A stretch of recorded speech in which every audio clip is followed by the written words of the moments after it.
नमस्कार जय जगन्नाथ मु उपासना महापात्र ब्रह्मगिरी माटीर झियो आपण को झियो आज ब्रह्मगिरी रे प्रचार समाप्ति हेछि। ए निर्वाचन प्रचार समय रे आपण समस्तको ठारु मिलिथिबा स्नेह श्रद्धा एवं आशीर्वाद पाई मु आपण को पाखरे चिर ऋणी होई रहिबी।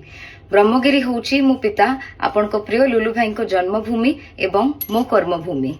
मो उद्देश्य होछि ब्रह्मगिरीवासी को सुख दुख रे साथी हबार।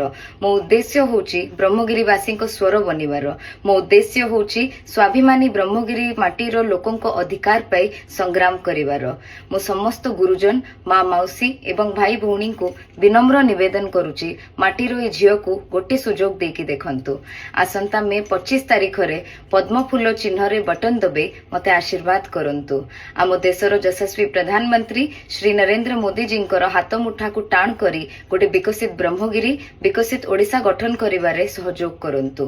भारी मात्रा रे निज बहुमूल्य मतदान करी आम अंचल एवं आम देशर उन्नति दिगरे योगदान दियंतु।